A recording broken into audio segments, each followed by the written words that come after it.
Now time to talk about some scales. We've got basically everything from 3 flats to 3 sharps in 3 octaves to worry about. So we're going to go over a couple of the basics that are going to apply to all of our scales. We're going to start off with C major. I'm just going to play it through and then we'll talk through the fingering. So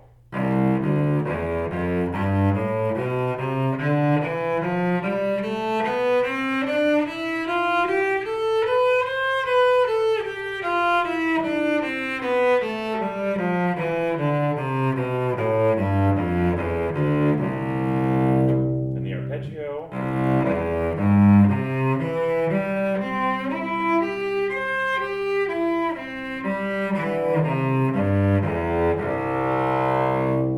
So obviously we have a very good understanding of the first 2 octaves. For this 3rd octave, we're going to start roughly using a universal fingering. 2, 4, 1, 2, 4, 1, 2, 3. That's 2, 4, 1, 2, 4, 1, 2, 3.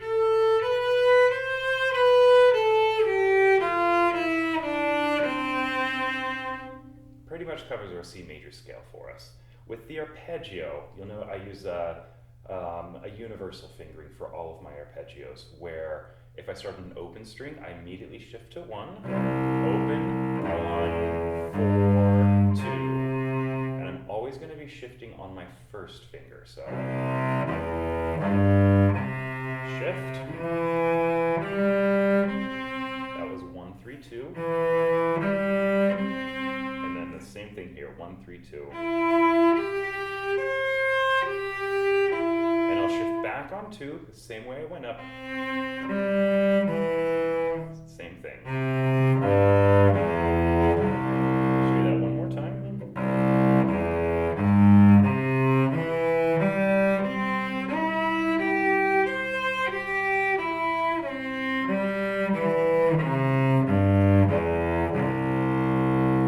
That pretty much covers that. Next, we're going to talk about 2 of our trickier scales. We're going to talk about B flat major and E flat major, and this is where we're really going to be using a universal fingering for these.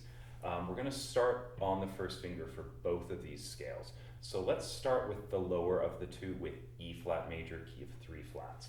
I'll play it slowly once.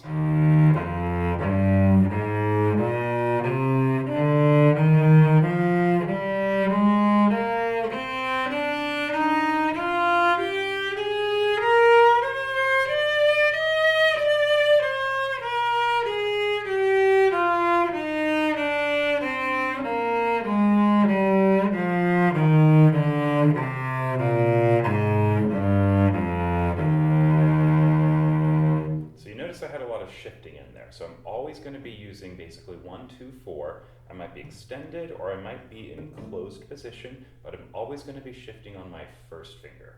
Once I get to my top octave, I start using the universal fingering for a 3rd and eventually even my 4th octave of scales. That's going to be, the fingering is 1, 2, 1, 2, 1, 2, 3.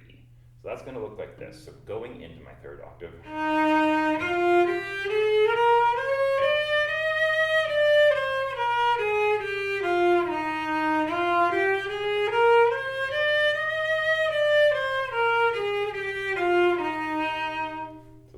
Put together is going to look like this. Now,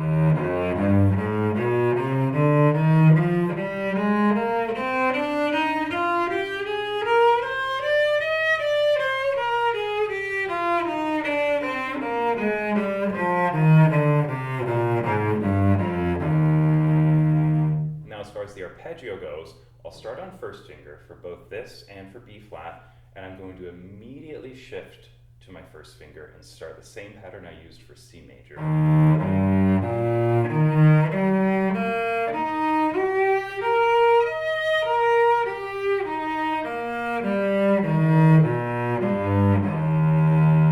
more time.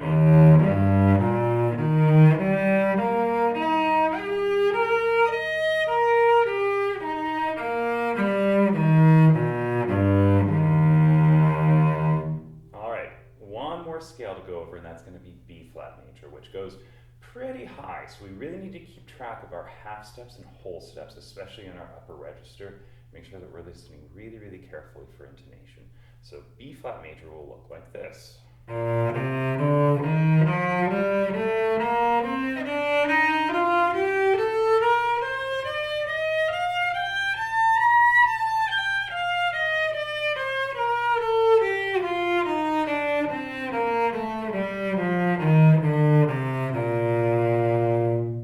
So let's go over where those shifts are. I've got A flat, C, D, shift to E flat, and use up all your fingers until you shift again to A, to D, to G. So let me play those first 2 octaves through.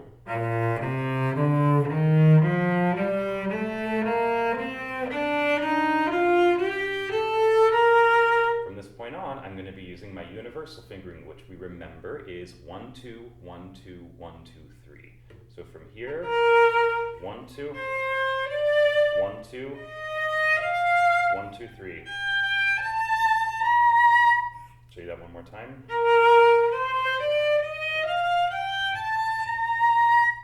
One thing to note that I see with a lot of students is the higher they go up on the fingerboard, the more they tend to pull over, just like this. Try and keep yourself up nice and high, just so we have good posture, the arms are at a good level, and we stay nice and balanced.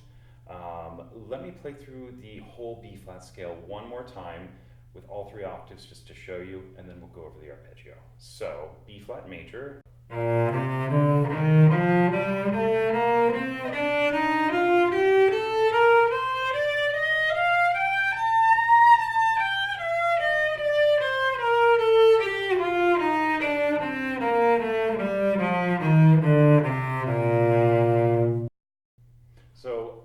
B flat major arpeggio, I like to start on the C string because it allows me to keep the same fingering that I've used for my other arpeggios. So that'll look like this.